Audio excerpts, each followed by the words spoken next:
যে আমরা যে রাসূল সাল্লাল্লাহু আলাইহি ওয়াসাল্লামকে অনুসরণ করলাম বা অনুসরণ করছি বা তার পথে আমরা চলার চেষ্টা করছি এবং আমার ব্যক্তি জীবন সারা জীবন তার পথে চলব, এই চলার পরে আমার লাভটা কি হবে? মাশাআল্লাহ, মুহতারাম, অত্যন্ত চমৎকার প্রশ্ন করেছেন। নবী করিম সাল্লাল্লাহু তাআলা আলাইহি ওয়াসাল্লামকে অনুসরণ করার লাভ কি? মানে আমার জীবনের গোটা লাভই তো রাসূল সাল্লাল্লাহু আলাইহি ওয়াসাল্লামকে নিয়েই। তাকে অনুসরণ করলেই আল্লাহকে অনুসরণ করা হয়। সুবহানাল্লাহ, কত দামি কথা। সূরা নিসার মধ্যে আল্লাহ তাআলা বললেন, মাই ইউতিউর রাসূলা ফাকাদ আতা আল্লাহ। যে রসুলকে অনুসরণ করলো সেজন্য আল্লাহকেই অনুসরণ করলো। কত দামি কথা।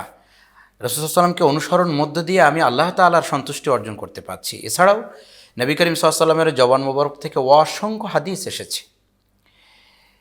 নবী সাল্লাল্লাহু আলাইহি ওয়াসাল্লাম বলেছেন, মান আহাব্বা সুন্নতি ফাকাদ আহাব্বানি ওয়ামান আহাব্বানি কানা মাই ফিল জান্নাহ। যে আমাকে ভালোবাসলো, যে আমার সুন্নাতকে ভালোবাসলো, সেজন্য আমি নবী আমাকে ভালোবাসলো। আর যে আমাকে ভালোবাসলো, ওমান আহাব্বানি কানা মাই ফিল জান্নাহ, আমি আর সে একই জান্নাতে থাকবো। সুবহানাল্লাহ, আমার সাথে সে জান্নাতে থাকবে। এছাড়াও একজন ব্যক্তি ততক্ষণ পর্যন্ত পূর্ণাঙ্গ মুমিন হতে পারবে না বলে একটা শর্ত হাদিসে দেওয়া রয়েছে। লা ইউমিনু আহাদুকুম হাত্তা আকুনা আহাব্বা ইলাইহি মিন ওয়ালিদিহি ওয়া ওয়ালাদিহি ওয়ান নাসি আজমাইন। অর্থাৎ আমার মুমিন হিসাবে আল্লাহ রাব্বুল আলামিনের কাছে নিজেকে পরিচয় দেওয়ার একটা অন্যতম শর্ত হচ্ছে, আমার মুমিন টিকিয়ে রাখার শর্ত হচ্ছে রাসূল সাল্লাল্লাহু আলাইহি ওয়াসাল্লামকে ভালোবাসা, এমনকি জীবনের চেয়েও ভালোবাসা। তো আমরা অবশ্যই রাসূল সাল্লাল্লাহু আলাইহি ওয়াসাল্লামকে অনুসরণ করব, এর বাইরে যাওয়ার কোনো সুযোগ আমাদের নাই। তার অনুসরণের মধ্য দিয়েই আমরা আল্লাহ তাআলার সন্তুষ্টি পাব।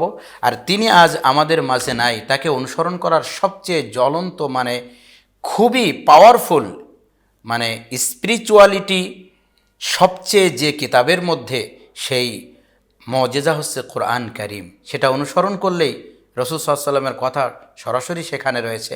আম্মাজান আয়েশা রাদিয়াল্লাহু তাআলা আনহা বলেন, গোটা কোরআনটাই তো নবীর জীবন। লম্বা হাদিস, গোটা কোরআনটাই হচ্ছে নবীর জীবন। কোরআন হচ্ছে মাসহাফ লিখিত, আর রাসূল সাল্লাল্লাহু আলাইহি ওয়াসাল্লাম ছিলেন জীবন্ত কোরআন। কাজেই রসুলকে অনুসরণ করার মধ্য দিয়ে আমরা অবশ্যই আল্লাহ তাআলার সন্তুষ্টি পাব।